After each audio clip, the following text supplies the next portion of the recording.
Avant d'aller plus loin, je veux vous parler d'une différence majeure entre Windows et macOS et Linux. En fait, sur macOS et sur Linux, on a un terminal Bash qui n'est pas présent sur Windows. Donc c'est la grosse différence entre Windows et Mac et Linux qui fait qu'on va devoir s'adapter un petit peu. Donc sur Mac et sur Linux, vous avez un terminal, donc vous pouvez l'ouvrir très facilement en cherchant terminal dans votre barre de recherche, que ce soit sur Mac ou sur Linux, et vous allez avoir par défaut un terminal Bash qui va vous permettre de taper donc les mêmes commandes que moi.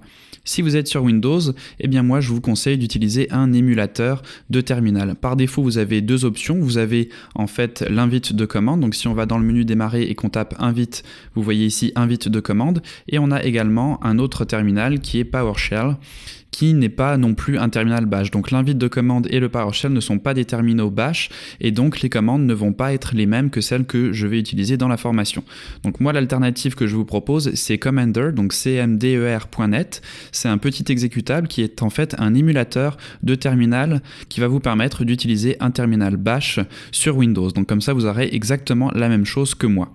Donc vous pouvez télécharger ici la version full, donc je vous conseille d'utiliser la version full puisqu'elle contient également Git et plusieurs choses qui vont être utiles pour un terminal, donc c'est pas très lourd, vous voyez ça fait environ 114 MB, donc c'est vraiment assez léger pour une application, donc vous pouvez le télécharger, vous allez vous retrouver avec un fichier donc au format 7Z, donc 7Z c'est 7zip, donc c'est en fait un format que vous pouvez unzipper et qui va vous donner un dossier ici, donc un dossier qui s'appelle cmder qui va contenir tout ce que vous avez besoin pour lancer le terminal. Donc ce dossier vous pouvez le mettre ailleurs si vous voulez, par exemple dans Program Files pour le mettre avec vos applications. Donc dans ce dossier, vous allez retrouver en fait cmder.exe, donc commander.exe, et par défaut, si vous le lancez, vous allez être avec le cmd.exe. Donc vous allez avoir accès aux mêmes commandes que celles que je vais avoir sur mon Mac. Donc par exemple, si on fait pwd, ça va afficher le dossier dans lequel on se trouve, qui par défaut est le dossier dans lequel on a lancé Commander. Mais vous voyez qu'on a encore quelques petites différences, notamment les chemins qui sont encore sur le format Windows. Donc moi, ce que je vous conseille, c'est de ne pas utiliser cmd.exe, mais bash.exe. Donc vous pouvez ici en bas cliquer sur le plus et aller ouvrir un nouveau terminal Bash. Donc ici, cliquez sur Bash et ce qu'on va faire qui est encore mieux, c'est dans les préférences, aller indiquer qu'on veut directement lancer Commander avec un Bash.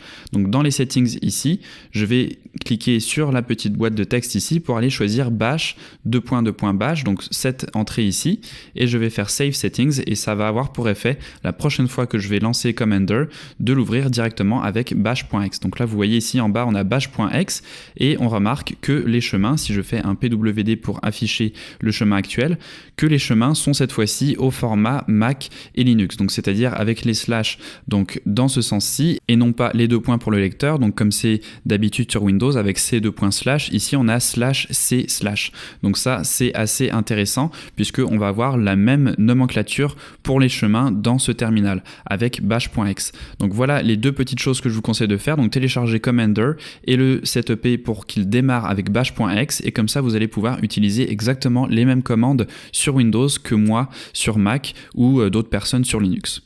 Donc voilà pour cette partie sur le terminal, donc je vous conseille de faire comme ça. Il y a d'autres options, vous pouvez aussi utiliser Git Bash qui est un autre émulateur de terminal pour Windows qui fonctionne bien, donc à vous d'utiliser le terminal qui vous convient. Si vous êtes à l'aise également avec l'invite de commande ou PowerShell, vous pouvez les utiliser, mais ça va peut-être être un peu plus difficile de suivre mot pour mot la formation.